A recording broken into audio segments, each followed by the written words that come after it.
হঠাৎ করে একদিন মাকে ডাক দিয়ে বলে, মা একটা কথা তোমাকে জিজ্ঞাসা করব। মা বলে, কি কথা? বলে, মা তুমি সত্য কথাটা আজকে তুমি আমাকে বলবা মা, খবরদার তুমি গোপন করবা না, খবরদার তুমি গোপন করে রাখবা না মা।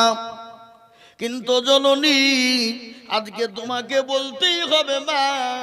বলো মা, ওই মোহাম্মদ আব্দুল্লাহ ইবনে মোহাম্মদ লোকটি কেমন? সে কতটা সত্যবাদী, সে কিরকম মানুষ একবার বলো গো মা। এই কথা যখন বললাম, ওলীদ বিন মুগীরার মা ডাক দিয়ে বলল, বেটা রে, তিনি তো রহমতুল লিল আলামিন, তিনি সত্যবাদী নবী, তিনি তো আলামিন, তিনি সত্যবাদী, তিনি আব্দুল্লাহ ইবনে মুহাম্মদ, তিনি সত্য নবী। যে কথাটা বলে সত্য বলে, মিথ্যা বলে না। সঙ্গে সঙ্গে বলে, মা গো, আজকে আব্দুল্লাহ ইবনে মুহাম্মদ লোকটি আমাকে, আমার নাকি জন্মের দোষ আছে, সে আমাকে গালি বলেছে। সত্যি করে বলো মা, আমার নাকি জন্মের দোষ আছে। সঙ্গে সঙ্গে মা চুপ হয়ে গেল। মা হঠাৎ করে ডাক দিয়ে বলে, বেটা রে, বলতো কে নবী কেন এরকম কথা বলেছে? বলে, মা গো, আমি নবীকে গালি দিয়েছিলাম, এই জন্যে নবীজি আমাকে বলেছে খোঁজ নাও, তার জন্মের দোষ আছে।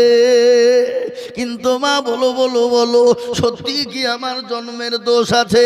বলে, বেটা রে, হ্যাঁ তোমার জন্মের দোষ আছে। বলে, জন্মের দোষ কি করে হলো মা বলো? বলে, হঠাৎ একদিন ঘটনা শোন, তোর আব্বা মারা গিয়েছিল, তোর আব্বা ছিল না। আমি একদিন ঘরের ভিতরে বসা, চিমচিম চিমচিম করে পানি হচ্ছিল রে বেটা, আর ওই পানি হওয়ার অবস্থায় তোর চাচা আমার ঘরে ঢুকে যায়। আর আমার ঘরে ঢুকে যাওয়ার কারণে আমার সঙ্গে জোর পূর্ব তার সঙ্গে আমার মিলন হয়, আর ওই মিলনের কারণে তুই জন্ম নিয়েছিস। আউযু বিল্লাহি মিনাশ শাইতানির রাজীম। বিসমিল্লাহির রহমানির রহিম। আলহামদুলিল্লাহি রাব্বিল আলামিন, আর রহমানির রহিম, মালিকি ইয়াউমিদ্দিন। ইয়্যাকা না'বুদু ওয়া ইয়্যাকা নাস্তাঈন। اهدنا الصراط المستقيم، صراط الذين أنعمت عليهم غير المغضوب عليهم ولا الضالين।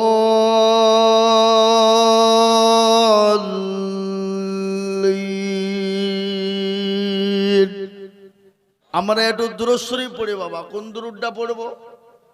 পৃথিবীর সবথেকে শ্রেষ্ঠ দুরূদ, যেটা আল্লাহর কাছে প্রিয়, নবীজির কাছে প্রিয়, সে দুরূদে ইব্রাহিমটা আমরা একবার সকলেই পড়ি। আল্লাহুম্মা সাল্লি আলা মুহাম্মাদি ওয়া আলা আলি মুহাম্মাদ কামা সাল্লাইতা আলা ইব্রাহিম ওয়া আলা আলি ইব্রাহিম ইন্নাকা হামিদুম মাজিদ। আল্লাহুম্মা বারিক আলা মুহাম্মাদি ওয়া আলা আলি মুহাম্মাদ কামা বারাকতা আলা ইব্রাহিম ওয়া আলা আলি ইব্রাহিম ইন্নাকা হামিদুম মাজিদ। এ বাবা, পৃথিবীর সবথেকে শ্রেষ্ঠ দুরূদ কোনটা? একবার জোরে বলুন না, কোনটা? দুরূদ ইব্রাহিম। কিন্তু আজকাল আমাদের কিছু লোক দুরূদ ইব্রাহিম জানে না, কিন্তু অন্য দুরূদ দিলে সে পাগলামো শুরু করে, আছে না নাই? ওকে বলো দুরূদ ইব্রাহিমটা বলো। দুরূদ ইব্রাহিম কোনটা গো? বুঝলেন না? কিন্তু আবার করতে বলে চোখ বুঝে ছাড়বে। আমি একজনকে সেদিন দেখছি, বুঝলেন, আমি তাকে যাই দুরূদ ইব্রাহিমটা বলো তুমি। ওই যে কোনটা কেন নমাজে পড়ে ওই দিয়ে আমার মনে নাই। কিন্তু আবার ওকে যদি শুরু করে দেন তো দাঁড়িয়ে চালিয়ে দিবে 1 ঘন্টা। ওই যে শুরু করবে সুর চালিয়ে দিবে, বুঝতে পারলেন না? কিন্তু দুরূদ ইব্রাহিম জানে না। এরকম লোক আমাদের সমাজে আছে না নাই? কথা বলেন, আছে। তাই আজকে আমাদের দেশে দেখবেন নামাজ নাই, রোজা নাই, কুল নাই, কলমা নাই, উত্তর দক্ষিণ কিছু নাই, আল্লাহ নাই, নবীর আশিক নাই, মহব্বত নাই, ভালোবাসা নাই। কিন্তু আমাদের ভিতরে দলের শেষ নাই। দল আছে না নাই? কি দল? তৃণমূলের লোক বলছে আমাদের লিগে মনে হয় মৌলবি বলবে, কেন ইমাম ভাতা মৌলবিকে দিচ্ছে, বুঝলেন না? এই বাবা, কংগ্রেস মনে করবে যে না মৌলবীরে রেগে গেছে সরকারের উপরে, কেন 500 করে ইমাম ভাতা বাড়াইছে, একটু বেশি বাড়াইলে রাখতো না, আমাদের লিগে বলবেন না। এ লয় বাবা, সিপিএম, কংগ্রেস, পৌরবলা, কেশরী, তৃণমূল, বিজেপি, আজকে আমাদের ভিতরে দল আছে। নামাজ পড়ি চাই না, রোজা করি চাই না করি, আল্লাহ চিনি চাই না চিনি, নবী চিনি চাই না চিনি, কিন্তু দল করি। দল আছে না নাই? জোরে বলুন, কি দল? দেওবন্দি, বেরেলি, আজানগাছি, ফুরফুরা, হরহরিয়া, লড়ডাঙ্গা, পেয়ারডাঙ্গা, হেলাহাদি, হানফি, সাফি, মালিকি, কুষ্টিগিরি, ছোট পীর, বড় পীর, হঠাৎ পীর, বালিশ পীর, ঢাল পীর, কানা পীর, দাজ্জাল পীর, ন্যাংটা পীর, খিচুড়ি পীর, বাপের জামা গাই দিয়ে পীর। এই আছে না নাই? কথা বলছেন না কেন?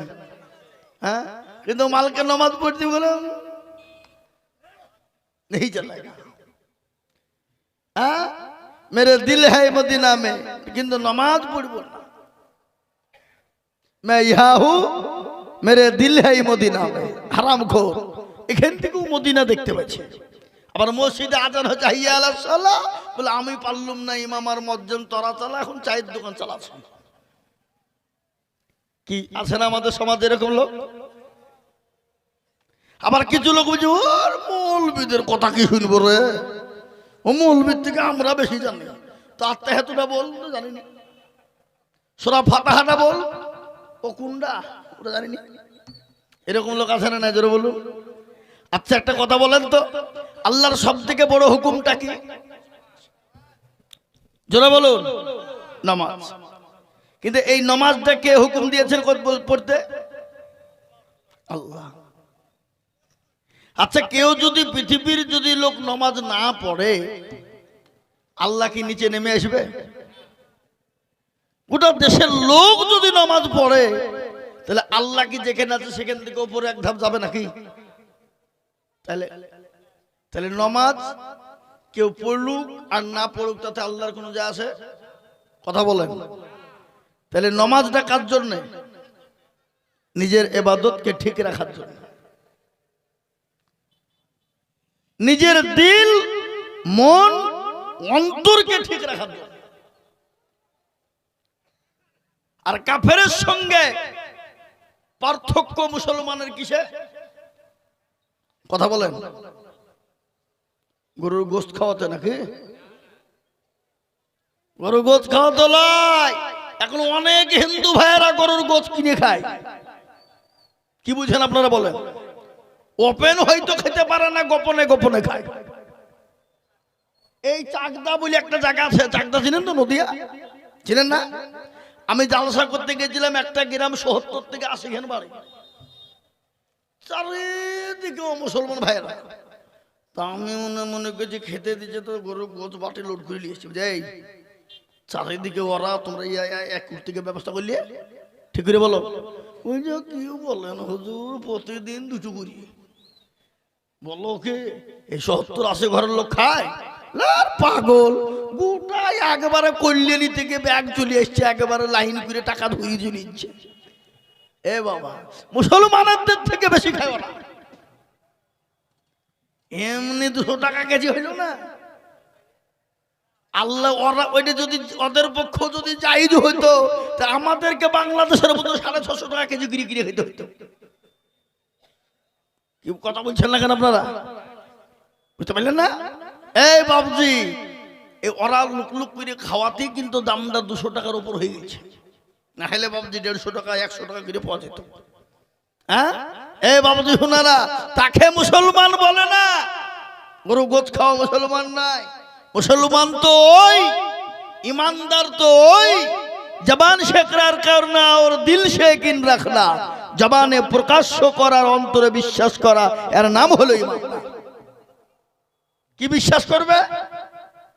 আল্লাহর প্রতিটি হুকুম, নবীর প্রতিটি তরিকা জবানে প্রকাশ করবে আর অন্তরে বিশ্বাস করবে, এর নাম হলো ঈমানদার, কলমা। আমরা শুনেছি বেলডাঙ্গাতে দুজন লোক ছিল বাবা, একজনের নাম হলো চাঁদ মোহাম্মদ, আর আরেকজনের নাম হলো উদয় চাঁদ বলে নাম। দুজন, একজনের নাম চাঁদ মোহাম্মদ আর একজনের নাম হলো উদয় চাঁদ। এক হলো মুসলমান আর এক হলো হিন্দু। তো মুসলমানের গ্রামে যখন যেত তখন ওই হিন্দু যে ছিল সে কিন্তু মুসলমানের পালালিত, আর চাঁদ মোহাম্মদ তো হিন্দুদের পালা। আবার যখন হিন্দুদের গ্রামে যেত তখন ওই যে মুসলমান সে লিত হিন্দুদের পালা, আর একে দিত মুসলমানদের পালা। আচ্ছা বলেন, আর ওই সেই হিন্দু একবারে যত রকমের বেদ পুরাণ কোরআন যত যা ছিল কলমা 5 কলমা দেখলি একবারে লাইন দিয়ে শুরু করে বলতো গানের মিডিলে, বুঝলেন না? কিন্তু একটা কথা বলেন, ওরা দুজনা হঠাৎ করে রাস্তা দিয়ে যেতে যেতে কালুপুর তাব্বাত বেউচুতলা পার করে দিয়ে দুজনেই মারা গেল। ধরেন দুজনেই মারা গেল, তাহলে বলেন দুজনাকে মাটি দেবে না দুজনাকে শ্মশানে নিয়ে দেবে? কোনটা? একজনাকে শ্মশানে দেবে আর একজনাকে মাটি দেবে। কেন? এতে একবারে 5 কলমাতে গেলে একবার আগাগুড়ি সুন্দর করে ঝাড়ল। এ বাবা, ও জবানে বলেছে কিন্তু অন্তরে ওর বিশ্বাস নাই। আর এই মুসলমান যে পালা নিয়েছে অপর অপর মুখে বলেছে কিন্তু অন্তরে সে আল্লাহকে বিশ্বাস করে কলমা পড়ে এবং তার ঈমান আছে। আছে না নাই? জোরে বলুন। তো ঈমানদারের হলো ওই, কলমাওয়ালা হলো ওই, দিনওয়ালা হলো ওই, আল্লাহওয়ালা হলো ওই যে জবানে বলবে আর অন্তরে বিশ্বাস রাখবে। আদিকে মুসলমান, তাই নামাজ হলো আল্লাহর সবথেকে বড় হুকুম।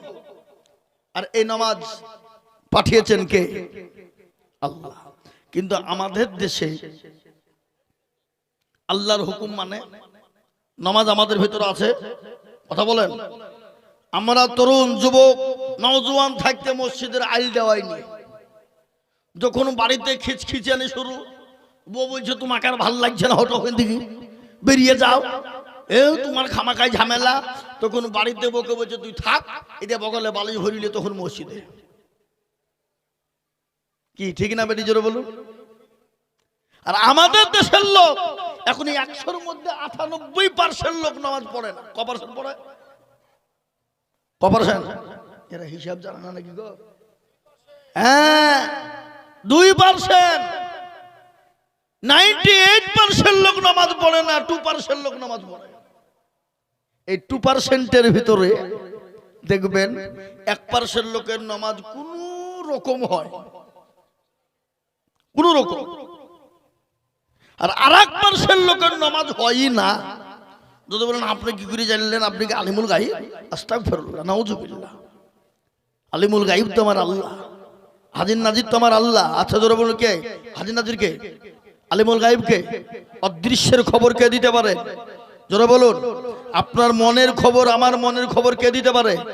জোরে বলুন, আল্লাহ।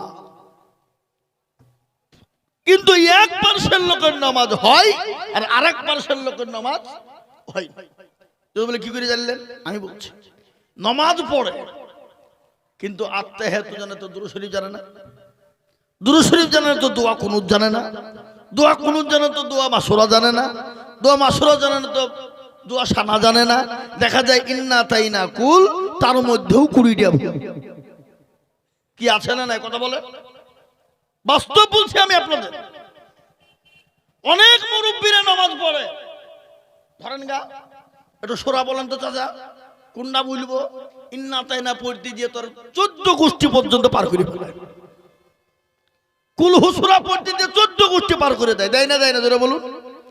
কিন্তু আফসোস, আমরা টাইম দিয়ে, সময় দিয়ে আধা ঘন্টার জন্য আমরা ইমামের কাছে, মৌলবীর কাছে বসে কোরআন গেলা, আত্মাহিয়াত, দুরূদ শরীফ গেলা আমরা কোন রকম ভাবে শুদ্ধ করি না, চেষ্টাও করি না। কি করি? জোরে বলুন। আর যদিও মৌলবি জোর করিয়ে বসায় উভয়ে বসবে না। আর দেখছি মাল দেখছি যদি বাইক চালে মৌলবীর কাছে বসে যায় তাহলে তো আমার ভুল ধরে ফেলবে, আর আমার যদি ভুল ধরে ফেলে তাহলে তো আমার মুরলি আর ইমামের কাছে চলবে। আজকাল কিছু লোক আছে বাড়িতে মুখ পাই না কিন্তু ইমামের কাছে গিয়ে আঙ্গুল লড়ায়। কিরকম লোক আছে না নাই জোরে বলুন? আছে।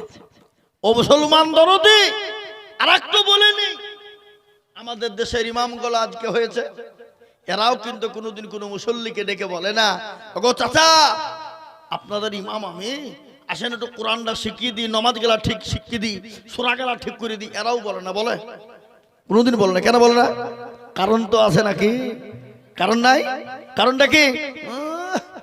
তো বেতন দিচ্ছে তো আবার তোমাকে সূরা শেখাতে হবে, কোরআন শেখাতে হবে। তোমাদের ভাগ্য ভালো আমি ওযু করিয়ে নমাজ পড়াই। বেশি কায়দা করলে বিনা ওযুতে নমাজ চালিয়ে দিব, তোর নমাজ হইলি বাকি না হইলি বাকি। এ বাবা ইমাম সাহেব বেতন কত? 5,000 4,000।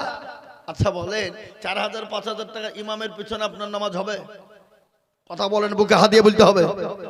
কিন্তু অনেক সেক্রেটারি সভাপতি ক্যাশিয়ার আছে বলে না না মসজিদ বানাও, মার্বেল বানাও, টাইলস করো, এসি লাগাও, কিন্তু উমাল মসজিদে যায় না। আজকাল আমাদের দেশের সেক্রেটারি সভাপতি ক্যাশিয়ার কারা? মসজিদের দরজা চিনে না যারা, কিন্তু পয়সাওয়ালা গ্রামের গণ্যমান্য ব্যক্তি। হ্যাঁ, কিন্তু নামাজ না পড়ুক কিন্তু সেক্রেটারি হইলে মসজিদের উন্নতি হবে। কি কথা বলছেন না কেন? এটা আমাদের সমাজে আছে না? নাই কথা বলছেন না কেন? আছে। আমাদের সমাজ আজ কোন জায়গায়? একজন 5 ওয়াক্ত গরিব দরিদ্র ঘরের মানুষ কিন্তু লোকটা সৎ, 5 ওয়াক্ত নামাজ জামাতের সঙ্গে পাবন্দির সাথে পড়ে, তাহাজ্জুদ গুজার নেওয়ালা, কিন্তু ওকে কোনোদিন মসজিদের সেক্রেটারি করবে না, ওকে কোনোদিন সভাপতি করবে না, ওকে কোনোদিন ক্যাশিয়ার করবে না। বলে এই মাল ভিখারি, কোথায় টাকা পয়সা মুছে খাই লিবে, কিন্তু ওই মালটা হলো আমানতদার, ও কখনোই আল্লাহর ভয় আছে, ও আপনার পয়সা নষ্ট করতে পারবে না। গরিব মানুষ তার ভয় আছে। কিন্তু আমাদের দেশের এমন সেক্রেটারি আছে যে মসজিদের টাকা থেকে তুলে নিয়ে লটারি কাটে, প্রমাণ আছে। আর লটারি কেটে টেরে গুঁজেছে দিয়ে নমাজ পড়তে গিয়ে উঠতে গিয়ে নুঙ্গিতে বেটে লটারি খুলে পড়ে গেছে। যা যা শালা লটারিতে পড়ে গেল, সবাই দেখে নিল। এরকম লোক আছে না নাই জোরে বলুন? আমাদের সমাজটা কোথায়? কবি বলেছেন তানহামা দাগে দাগে সুদ বম্বা গুজা গুজা নেহা, সারা অঙ্গে ব্যথা, কোথায় যে ওষুধ দিব এই জায়গা খুঁজি আমরা পেছি নিবা। ইমাম নদিয়া জেলা, আমি একজনকে জিজ্ঞাসা করছিলাম, ভাই হুজুর আপনি ইমামতি কতদিন করেন? বলে আপনার জন্মের আগ থেকে করে যাবি। বলেন কি? আমার ক বছর বয়স হবে বলেন? ধরে কত হবে? 35-36 হবে বয়স। তাহলে আপনি কতদিন থেকে ইমামতি করছেন? বলে 38 বছর। বলে এখন বেতন কত দেয়? সব শুনতে 4,500 হবে।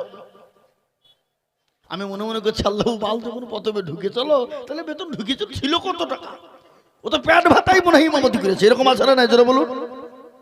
আজকাল কিছু লোক আছে মৌলবি দেখলে গায়ে এরকম করে চুলকায়, গায়ে জ্বলনি শুরু হয়। আজকে আলেমদের অবদান, মৌলবিদের অবদান, আলেমরা কি আর উলামাদের অবদান কতটুকুন সেটুকুন আপনাদেরকে বোঝাবো। শুনেলেন ভালো করে? কোরআন খুলুন, কোরআন চিনেন না? চিনেন না? আর নাই পড়ুন, কিন্তু কোরআন তো চিনেন না? চিনেন না? আছে। কিন্তু আজকে আল্লাহু আকবার আমাদের দেশে ছেলেরা তো কোরআন পড়েই না, মোবাইল আছে। এখন যদি একটু পড়ে তো মোবাইলে পড়ে। কিন্তু কেউ যদি প্রতিদিন কোরআনকে একবার করে ছয় আর বুকের সঙ্গে জড়িয়ে ধরে আর একটা করে হরফ পড়ে নেয়, আল্লাহ তাকে কোরআনের বদলায় কিয়ামতের মাঠে আল্লাহ জান্নাত নসিব করে দিবে। জোরে বলুন সুবহানাল্লাহ। কোরআন দোয়া করবে, কোরআন কোরআন প্রতিদিন বলবে ওগো কোরআন, সেই দিন সাক্ষী দিয়ে বলবে আর আমাকে বুকে জড়িয়ে ধরেছিল, বুকে টেনে নিয়েছিল, সেই দিন কোরআন সাক্ষী দিয়ে আপনাকে জান্নাত নসিব করে দেবে। কিন্তু বাপ আজকে তো আমাদের দেশে, আমাদের সমাজে তো কোরআন পড়ার নাই, পড়ে না। আমাদের ভিতরে শিক্ষার হাত তো নাই। আসুন আপনাদেরকে আজকে একটা নতুন কথা আমি শোনাই। মাদ্রাসায় ছেলেদেরকে পড়ালে লাভ কোনটা? মাদ্রাসায় ছেলেদেরকে পড়ালে লাভ কতটুকুন? আমি আপনাকে ইংলিশ মিডিয়ামে পড়াতে নিষেধ করব না। আপনি ডাক্তার বানান, মাস্টার বানান, ইঞ্জিনিয়ার বানান, প্রফেসর বানান, কলেজ কি বলে জজ বানান, নিষিদ্ধ নয়, অবশ্যই শেখাবেন দুনিয়ার জন্য। কিন্তু মাদ্রাসায় শিক্ষা দিলে কটা লাভ হবে? 20টা লাভ। কটা লাভ জোরে বলুন? 20টা লাভ। সে জীবনেও কোনোদিন দাঁড়িয়ে প্রসাব করবে না। 2 নম্বর, সে মদ গাঁজা খাবে না। 3 নম্বর, কোনোদিন সে নামাজ ছেড়ে দিবে না। কি গো? 4 নম্বর, কোনোদিন মা বাপকে বাড়ি থেকে বের করে দিয়ে বৃদ্ধাশ্রমে রাখবে না। কিন্তু আপনি নেন, কলেজে পড়ছে, অনেক ইউনিভার্সিটিতে পড়ে, বাপ নিজে না খেয়ে না পড়ে নিজের রক্ত পানি করে সন্তানদেরকে পড়ায়, পড়ানোর পরে চাকরিম্যান হয়ে যায়, কলেজম্যান হয়ে যায়, প্রফেসর হয়ে যায়, তখন সে মা বাপকে ভুলে গিয়ে বৃদ্ধাশ্রমে বইয়ের বুদ্ধিতে বৃদ্ধাশ্রমে রেখে আসে। আছে না নাই জোরে বলুন? আচ্ছা, কিন্তু মাদ্রাসাওয়ালা যারা হবে, মাদ্রাসায় প্রকৃতিক যারা পড়বে, তারা কখনোই মা বাপকে বৃদ্ধাশ্রমে রেখে আসতে পারবে না। বইয়ের কথাই তারা মা বাপকে বৃদ্ধাশ্রমে রাখবে না। প্রয়োজন হলে তোর মতন বিবিকে তালাক দিব, যে আবার দ্বিতীয় বিয়ে করে নিয়ে আসবো, কিন্তু মা বাপকে বৃদ্ধাশ্রমে রাখবো না। এটা মাদ্রাসাওয়ালারা পারবে, বইয়ের গোলাম হবে না। তাই বলে কলেজ লাইনে অনেক ছেলেরা আছে, অনেক ভালো আছে, সবাইকে বলছি না, বেশিরভাগ, অধিকাংশ 95% পাওয়া যাবে কলেজে। কিন্তু মাদ্রাসায় এতগুলা শিক্ষা পাবে। আর একটা কি, সে নিজের বাপ মারা গেলে নিজের বাপের জানাজা নিজে পড়াবে, কাউকে পড়াতে দেবে না। তারপর কি, বাপ মারা গেলে প্রতিদিন নইলে জুম্মার দিনও হলো বাপের জন্য রব্বিরহামহুমা কামা রব্বায়ানি সগীরা, এই দোয়াটুকুন করবে না? করবে না জোরে বলুন? আর আল্লাহ তো ওটাই বলে দিয়েছে, বাপ যখন মারা যাবে, সন্তানের সামনে যখন বাপের লাশ থাকবে, জানাজায় পড়বে, আল্লাহুম্মা গফিরলি হাইয়িনা ওয়া মাইয়িতিনা ওয়া শাহিদিনা ওয়া গায়বিনা ওয়া সগীরিনা ওয়া কাবীরিনা। আল্লাহ বলল, যা তোর বাপের যত সাগীরা কাবীরা, চলতে ফিরতে জানা অজানা, রাতে অন্ধকারে যত জীবনের গুনাহ রয়েছে, সমস্ত গুনাহকে আমি তোর বদলে ক্ষমা করে দিলাম। জোরে বলুন সুবহানাল্লাহ। মাদ্রাসা পড়ানোওয়ালা, আলেম, হাফেজ, কারি, কাল কিয়ামতের দিন হাসরের ময়দানে যেদিন আরশের ছায়া থাকবে না, সূর্য মাথার উপরে নেমে আসবে, সেই দিন ওই হাফেজের বাপকে কিয়ামতের দিন আল্লাহ তাকে সাতবক আসমানের আকাশের উপরে আল্লাহ তাকে সুন্দর করে নূরের তাজ পরিয়ে দেবে। কই হাফেজের বাপ, কোরআনের বাপ, ওই আলেমের বাপ, উলামাদের বাপ। সুবহানাল্লাহ বলবেন না? ও মুসলমান, দরদি আমার সোনারা, আজ পর্যন্ত কোনদিন শুনেছেন কারো মুখে পশ্চিমবঙ্গের ভিতরে 1200 মাদ্রাসা আছে, আজ পর্যন্ত শুনেছেন কোন মাদ্রাসার আলেম, কোন মাদ্রাসার তালেবে ইলম কোন মহিলাকে ধর্ষণ করেছে? কোন মহিলার ব্যাপারে ধর্ষণ করার কারণে তাকে ব্যভিচারের কারণে তাকে জেলখানায় পোস্ত হয়েছে? কোথাও খুঁজে পাওয়া যাবে না। মাদ্রাসায় আজকে আমরা অনেকেই বলি ভিখারি লাইন, এটা ভিখারি লাইন নয়। আজকে মৌলবীরা আদায় করলে ভিখারি লাইন বলা হয়। যারা ভোট আদায় করে বেড়ায়, ভোটের নামে লোকের কাছে টাকা আদায় করে বেড়ায়, যারা গুন্ডা গুন্ডা টাকা লোকের আত্মসাৎ করে চুরি করে খায়, বলুন তো এরা তার থেকে ভিখারি কম? কথা বলেন। আজকে আমি আপনাদেরকে বাস্তব বলে দিই, আলেম ওলামাদের ঘটনা শুনুন, কোরআন খুললে পেয়ে যাবেন। আজকে যারা আলেমকে গালি দেয়, আলেমকে গালিগুলাজ করে, শুনেলেন আজকে আমি আপনাদেরকে শোনাবো ইনশাআল্লাহ। আল্লাহু আকবার। কোরআনে মাস্টার, ডাক্তার, উকিল, জজ, ব্যারিস্টার, পয়সাওয়ালা, গাড়িওয়ালা, বাড়িওয়ালা, প্রধানমন্ত্রী, মুখ্যমন্ত্রী, এমএলএ, এমপির নাম কোরআনে আল্লাহ বলেনি। আমরা লোকের বাড়ি চেয়ে খাওয়া লোক, আমাদের কথা আল্লাহ কোরআনে দিয়ে বললেন ইন্নামা ইয়াখশাল্লাহ মিন ইবাদিহিল উলামা। পৃথিবীতে যদি আল্লাহকে কেউ ভয় করে তারা হলো উলামা, তারা হলো আলেমের। এটা আল্লাহর কোরআনের কথা। আচ্ছা বলুন, আপনি লোকের কথা শুনবেন না কোরআনের কথা শুনবেন? কোনটা? জোরে বলুন, কোনটা শুনবেন আপনারা? কোরআনের কথা। এটা আল্লাহর কোরআন। নবীজি বললেন আল উলামা ওয়ারাসাতুল আম্বিয়া। নবী বললেন আমি রাসূল চলে গেলাম, কিন্তু নাইবে রাসূল হিসাবে রেখে গেলাম কাদের? উলামাদেরকে। খবরদার উলামাদেরকে গালি দিও না। উলামাদেরকে গালি দেওয়া মানে আমি নবীকে গালি দেওয়া হলো। আল্লাহ নবী সাল্লাল্লাহু আলাইহি সাল্লামকে একজন ইহুদি গালি দিয়েছিল। তার নাম কি? ওয়ালিদ বিন মুগীরা। কি নাম বললাম? ওয়ালিদ বিন মুগীরা। তার রাসূলুল্লাহ সাল্লাল্লাহু আলাইহি সাল্লামকে গালি দিয়েছিলেন। সাহাবারা বললেন ইয়া রাসূলুল্লাহ, আপনাকে অমুক জন গালি দিয়েছে, আপনি একবার হুকুম দিন তার কল্লাটা উড়িয়ে দিন। রাসূলুল্লাহ বলল না, খবরদার তার কল্লা উড়িয়ে দিও না। বলে কেন? দেখে নাও জন্মের দোষ আছে। কি আছে জোরে বলুন, কথা বলেন না কেন? নবীজি কি বললেন? খোঁজ নাও ওর জন্মের দোষ আছে। এটা কে বলেছেন? কথা বলে না, বুঝতে পারলেন না আমার কথাটা? নবীজি বললেন খোঁজ নিয়ে দেখো তার জন্মের দোষ আছে। জন্মের দোষ না হলে সে নবীকে গালি দিতে পারে না। খোঁজ নিয়ে দেখা হলো, এলাকাবাসীর রব হয়ে গেল। ওয়ালিদ বিন মুগীরা রাস্তা দিয়ে বেড়ায়, আর ছেলে মেয়ে সবাই, বৃদ্ধা বনিতা সবাই ধরে আর বলে ওয়ালিদ বিন মুগীরাকে, বলে তোমার নাকি জন্মের দোষ আছে, তোমার নাকি জন্মের দোষ আছে। যে দেখা হয় সেই বলে। তিনি বাড়ি চলে গেলেন, আর বাড়ি থেকে বেরোয় না। একদিন, দুদিন, 3 দিন। কিন্তু ওয়ালিদ বিন মুগীরা ছিলেন নেতা। কি ছিলেন জোরে বলুন? নেতা ইহুদিদের। ওয়ালিদ বিন মুগীরা সম্পর্কে নবীজি বললেন দেখো গিয়ে খোঁজ নাও তার জন্মের দোষ আছে। তিনি বাড়ি চলে গেলেন। 3 দিন বাড়ি থেকে বেরোয় না। হঠাৎ করে একদিন মাকে ডাক দিয়ে বলে, মা একটা কথা তোমাকে জিজ্ঞাসা করব। মা বলে কি কথা? বলে মা তুমি সত্য কথাটা আজকে তুমি আমাকে বলবা মা, খবরদার তুমি গোপন করবা না, খবরদার তুমি গোপন করে রাখবা না মা। কিন্তু জননী আজকে তোমাকে বলতেই হবে মা। বলো মা, ওই মোহাম্মদ আব্দুল্লাহ ইবনে মোহাম্মদ লোকটি কেমন?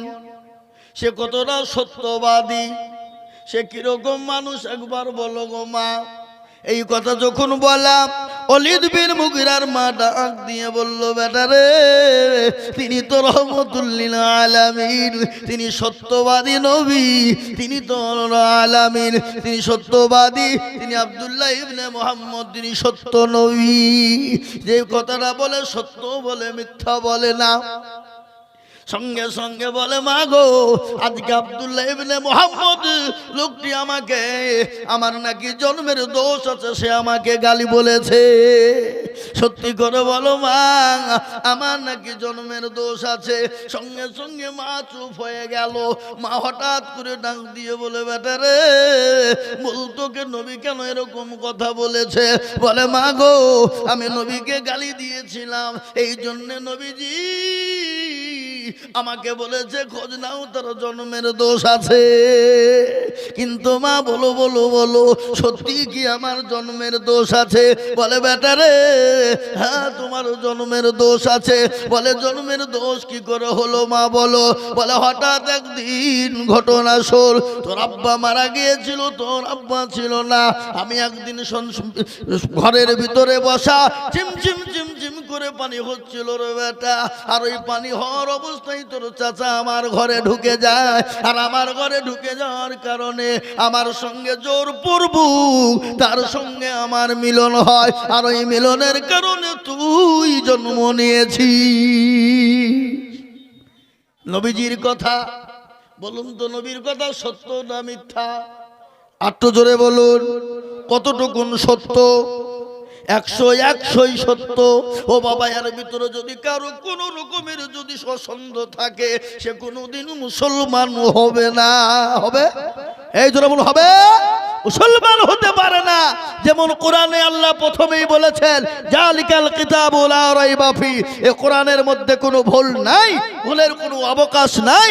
কিন্তু আমার নবীজির ব্যবহার আখলাক চরিত্রের মধ্যে কোনো ভুল নাই, ভুলের কোনো অবকাশ।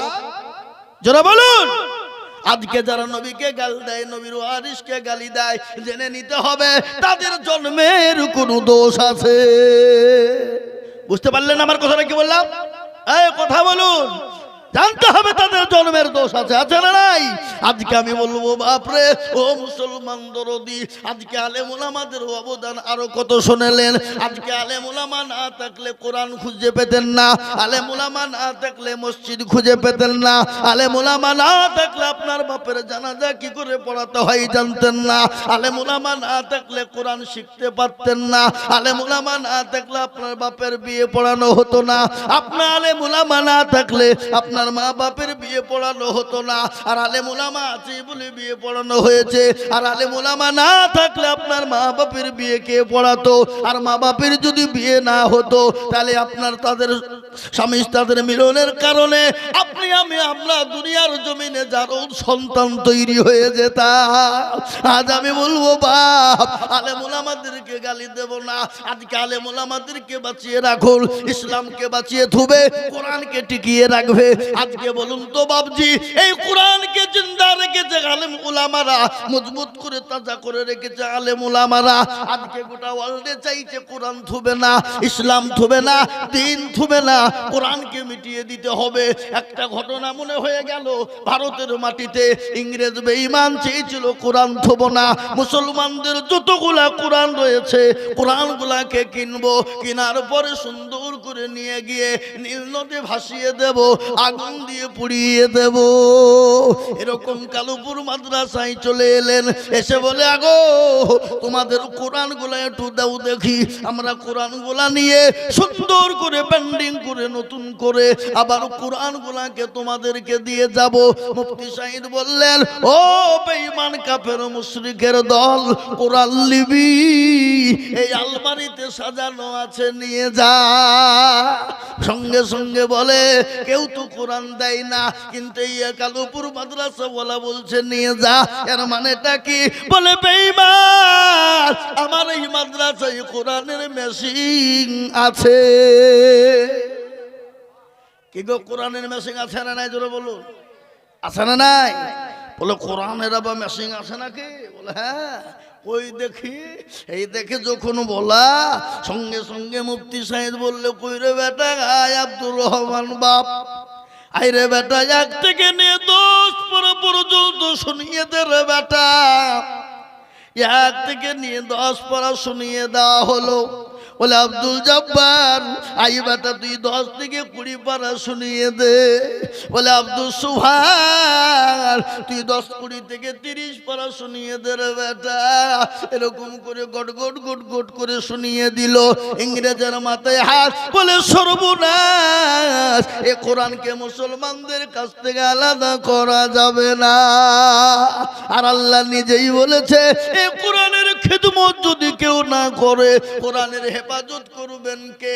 কোরআন বলেছে ইন্না নাহনু নাযালনা যিকরা ওয়া ইন্না লাহু লাহাফিজুন। কেউ যদি হেফাজত না করে আল্লাহ নিজেই বলেছে কার দ্বারাই কার মাধ্যমে হেফাজত নেব আমি আল্লাহ ছাড়া পৃথিবীর কেউ বলতে পারবে না। ও মুসলমান গো, সারা ওয়ার্ল্ডে চাইছে ইসলাম থুবে না, কোরআন থুবে না, দিন থুবে না, মাদ্রাসা থুবে না, মসজিদ থুবে না, মার্কাজ থুবে না। কিন্তু আমি বলবো বাপ, ফেরাউন পারেনি, নমরুদ পারেনি, আবু জেহেল, আবু লাহাব, উতবা, সাইবা, মুগিরা পারেনি। তারা যখন পারেনি এই যুগের বেঈমান তারাও পারবে না। একটু হাতটা উঁচু করে সকলেই বলুন ইনশাআল্লাহ। নামা অনেকেই তুলল না বাপ, এরা মনে মনে করছে যে এই দেখো তুললি মনে হয় বিপদ হয়ে গেল। এ বাবজি, যে তুলল সে জিতল, যে তুলল না জোরে বলুন কি হলো? আমি আর আগে শোনাইনি?